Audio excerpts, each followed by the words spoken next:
And if I just use this mic, then I don't have to mess with my ear. Okay, awesome. So there's these two guys, these two cowboys out in the desert. I heard this story from a friend of mine I was having dinner with the other night, actually 2 nights ago. He said, you could use this on Sunday. I said, I will. So there's these two cowboys, and they're out in the desert. And they're hungry and they're thirsty, and they've been traveling for days and days and days. And all of a sudden, they look off in the distance, and they see a tree, and hanging from it are these thrashes of, are they called thrashes? They're called rashers. Yes, rashers. I've never heard this term before. But rashers of bacon, right? Strips of bacon stuck together. Rashers of bacon hanging from the branches. And the cowboys look at each other and they go, oh my gosh, bacon, love bacon. There's a bacon tree out in the middle of the desert. And as they get closer and closer and closer to it, once they get really close to it, all of a sudden they're ambushed and shot by these robbers. Because what they didn't realize that it wasn't a bacon tree, it was a ham bush.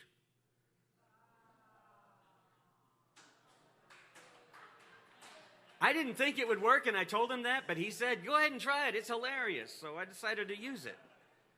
But here's a serious question, right? Because you know I'm going to take something silly and make it serious. And so here's a serious question. How much of our lives, your life or my life, are lived as if we are in this illusory state of mind where we love bacon and everything looks like a bacon tree? Feels familiar. It feels comfortable. Feels like I'm in control of my life. And then all of a sudden we discover it's a ham bush, right? Or maybe the other way. Maybe it's the other way. How much of our lives are driven or motivated by these stories or patterns that we're stuck in, and we're always negative, or we're always depressed, or we're always stressed, and we can't seem to get out of this pattern and get a leg up on life, and it feels like we're always being ambushed. But in reality, it's a bacon tree. Okay, so I'm apologizing to my vegan friends because actually... the more I thought about it, the more I thought, this sounds a whole lot better in my head than maybe it does out loud. But I'm hoping that you follow along with what I'm trying to say. There's a wonderful little book that I read years ago. You might have read it too. It was called The Little Prince by Francois de Saint-Exupéry. Back in the 1940s, he published this. He was an aviator for the French resistance during World War II. But he was also an author and quite well published. And he had this little book called The Little Prince, which actually was one of his most popular books and sold millions and millions of copies around the world, published and translated in over 500 different translations. The idea behind the book is that sometimes we don't see what is really there or what is really possible because we've already defined it and limited its redemptive possibilities or its healing possibilities because of the presumptions we brought to the moment. So in the story, a pilot crashes his plane, and he's in the desert and all alone for days when all of a sudden a young boy appears. He calls himself the Little Prince. He's apparently come from another planet. He's an alien, this little boy. And he says he's traveled the universe. And every planet he travels to, he's looking for something redemptive. He's looking for something interesting that he can learn about humanity or about the universe, what's helping to push the universe forward in helpful ways. But he says, in every place that I've landed, I've only found one person. And the one person is always self-oriented. They're always oriented around their own self-interest, whether it's greed or whether it's food or they're planting for themselves. Whatever they're doing, it always seems to be motivated by this sense of self-interest. It reminded me of the story that some of you remember. Some of you haven't heard it, so I'm going to tell it again. The woman that was stranded on an island. She'd been there for almost a year or so. When people found her, she was there. She had 3 huts on the island, and these people that rescued her said, well, I thought you were all by yourself. She said, I am. They said, well, what are the 3 huts? And she said, well, the one is right, that's where I stay. That's where I sleep. It's my shelter. Well, what are the other 2? She said, well, that one over there, that's my church. That's where I go. That's where I worship. That's where I pray. I have my quiet time, my meditative time. They said, what's the other one? She said, that's the church I used to go. They're awful. Right? How much of our reality is defined by patterns we can't get out of, even if it's all by ourselves? We get stuck in these patterns that we can't see what's redemptive or what's possible.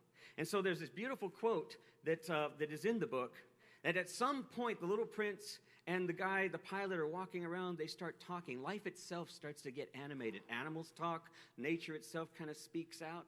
And at one point the little prince is sitting with the fox, and I'm assuming the pilot is there somewhere too, but he says, what makes the desert beautiful is that somewhere it hides a well. That's a statement of faith. That's not simply a statement of belief, it's really a statement of faith. Somewhere in the midst of all this chaos.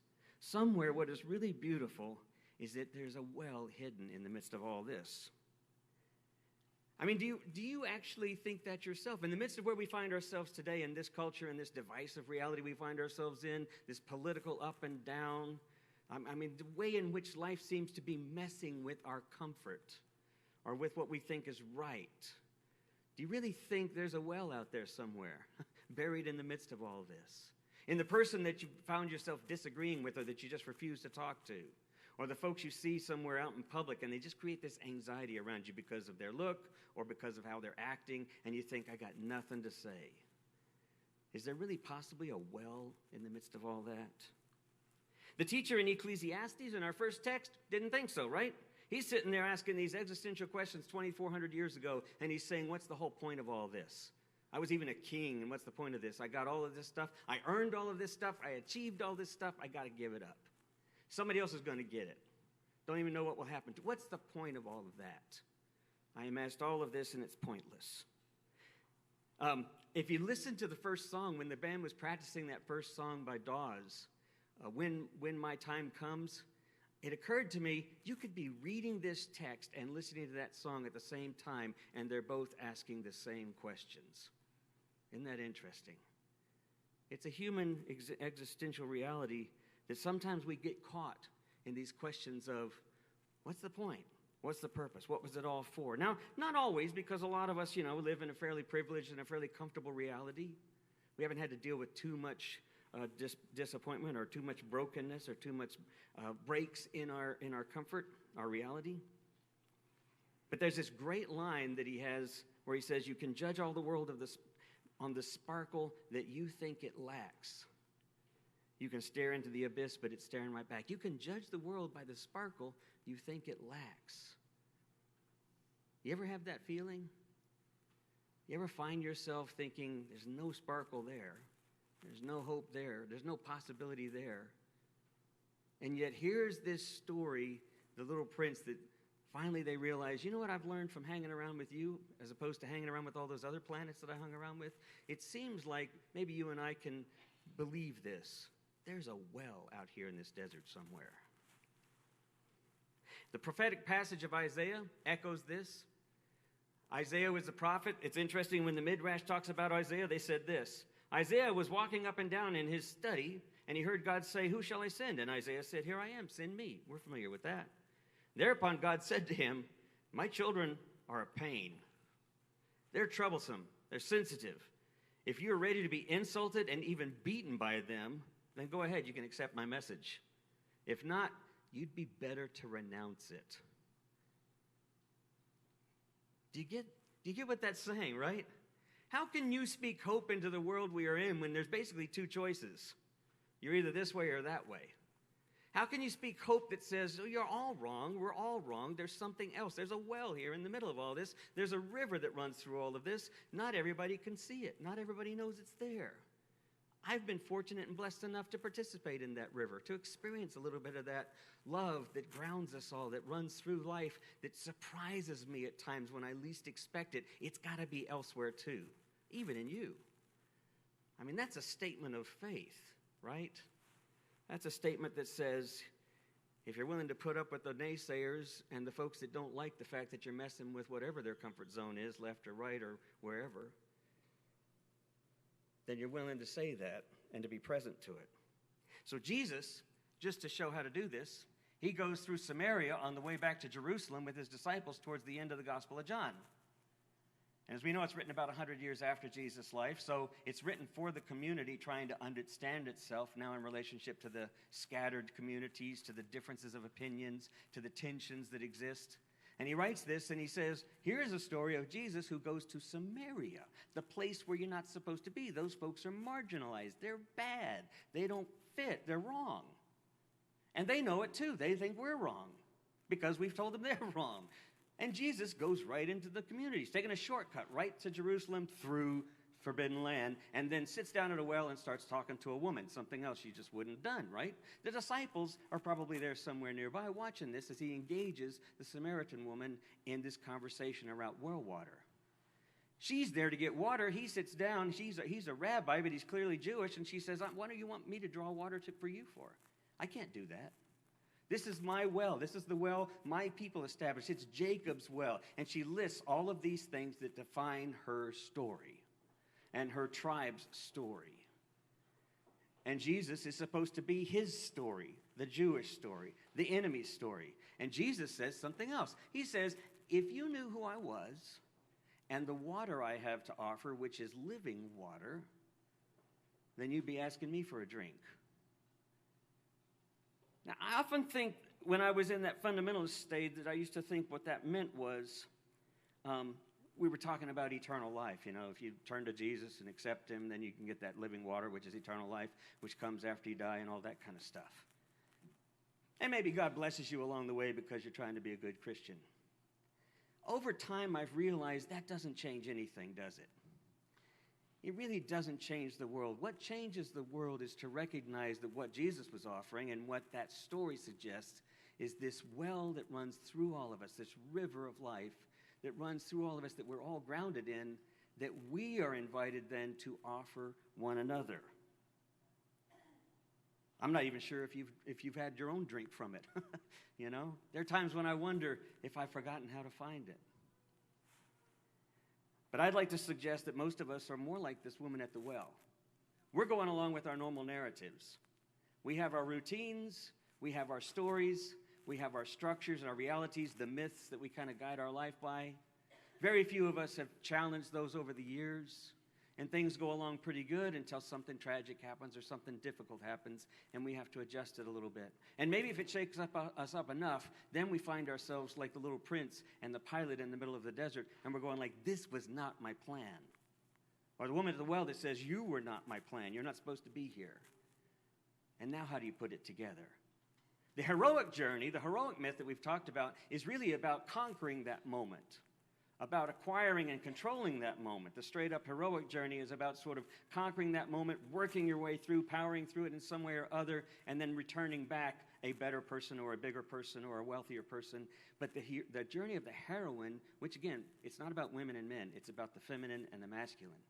But the journey of the feminine, of the heroine, says, this is where you need to be present. This is where you need to start looking deeper to put together pieces that you didn't know were there. And in doing so, you create a more connective reality. The challenge, I think, for us is to move past the ease with which our society thinks in terms of this or that, in terms of them or us, in terms of reacting to things. In fact, it's so easy for us to react. Think of how many times you reacted this week to something. Anything.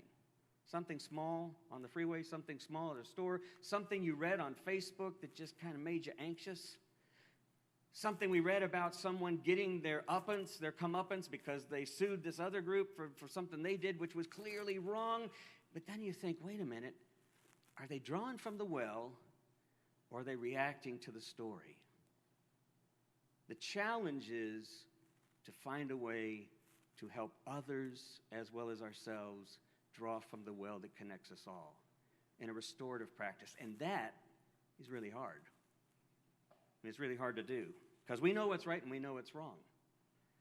But finding that place out behind right and wrong where there's that river that joins us all.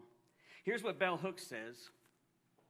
I am often struck by the dangerous narcissism fostered by spiritual rhetoric that pays so much attention to individual self-improvement and so little practice of love within the context of community. The danger that I think we face when we're trying to better ourselves, even with our spiritual practice, even with our meditation that betters ourselves, even with our yoga practice, which I love my yoga practice, but all of those things don't really point us to how do we unpack how do we undo the wall? How do we unpack the garbage or the stuff that we bring to our meetings with one another so that we can meet more vulnerably and honestly and both discover the well that's present? This next slide, one of my favorites. See, I love believers and atheists debating with each other. You know, it's so much fun to look at the debate going back and forth, and you realize you're both talking about the wrong thing. Because while you're both talking about your separate position, you're both resting on something larger. Reality itself, mystery itself, the thing that connects us all, whatever that may be. You might want to call it God. You might want to call it empiricism. You might want to call it materialism, the way science describes everything as it is. It doesn't really matter. We are still all interconnected. This whole facade of us versus them is just that. It's a false narrative. Can you see that? I mean, don't look at me if I'm just not making any sense. Go, I don't know what you're talking about. I don't know what you're talking about. I mean, if you see if it makes sense to you, then you can nod. If you disagree, you can shake your head. I don't care, but just I need to know. I don't want to bore you to tears and not make any sense. But this is the challenge, I think, for myself. Every time I listen to someone sharing their story or about their anger or their resentment or how they reacted to something, I want to say, yeah, but that's not necessarily helpful either. How do we find a way to be present to others that can invite them into this well of life? And I think that last song that we heard invites us to do something. Because essentially what Jesus was saying to the woman at the well was he was inviting her to think about, how are you going to invest in others? How are you going to drink from this well, not because it's going to give you something and you can go on off now, you've got your stuff. You don't need to worry about anything. He was inviting them into the same community that God was inviting Isaiah, which was to say, they're not necessarily going to like you because they don't necessarily get it. But if you get it deeply enough, they'll start looking at what's pointing to the moon and start going, there must be something exciting there. There must be something else I'm not seeing. When it's all about us, it starts to get really small. Here's what George Orwell wrote. I like this quote. It's not saying so much staying alive, it's staying human that's important. What counts is that we don't betray each other. So how do we invite a practice into this, right? A daily practice? Because I keep talking about this. You know, I go home, my wife gets frustrated, Linda gets frustrated. Her daily practice is to paint a wall. I literally come home, there's a new wall color. I was like, who made you mad? What got frustrating to you? This morning I woke up and there were three patches of new color on the wall behind the bed. I'm like, when did you do that? Was that in the middle? You know, it's just I don't notice it anymore. This is just always doing things. How do we respond to the things that create tension in us? Yeah, we need to find places that sometimes we can breathe. We can take a break and breathe. But then we need to remember, I got to go back to the well. I got to go back to that spot. I got to go back to drill, to open up, to help others see what's present there. How do I help them do that? And here's what Jesus did. And I titled this Water, Water Everywhere from the Ancient Mariner, Rhyme of the Ancient Mariner. Y'all remember that? Water, water everywhere. Not a drop to drink, or nor a drop to drink. But the way that Jesus was saying it was saying, no, there's water. Water is everywhere. It really is. It's everywhere. But you just have to tap into it. You have to be willing to tap into it. And how do you do that? Well, this last story was so wonderful in John. John doesn't have the Eucharist story. Did you know that? I'd really forgotten that. He doesn't have that same ritualized Eucharist story that's in the other three Gospels. Instead, what is really ritualized is this moment, this important moment, where Jesus takes off his robe, sits down before the meal, and washes everybody's feet. You know that had to take 30 minutes or more. He's washing everybody's feet. They must have been just totally in silence, staring at him, dumbfounded. Then he gets up, puts his robe back on, sits down, and I love what he did. He looks over and he says, "Did you see what I did? Did you see what I just did? I'm Lord, I'm teacher. You think of me as somebody really special. I just did that." How do we make our world larger? We don't acquiesce. We don't think of ourselves as smaller and unimportant to others. We think of ourselves as part of something wider that others don't always see. And then we take every opportunity we can to question and to think about ourselves. How am I reacting to this? Where am I not seeing my own story that's self-limiting? How am I not seeing the wider possibilities because I'm stuck in a story that's not necessarily true? The deeper story is the true one, which is what connects us all. How do you figure that out? You reach out to others. And in the process, we create a patchwork. The ground, I want to think this last image with you as you walk away, as we leave after this last song. The magic bean story, I got it all wrong. I was thinking about it. What's the magic beans you carry around in your pocket? I was thinking about that, right? What are all the special things I carry? What's my special talent? What's my special gift? The ground was magic. The beans were just ready to be done something with. Amen.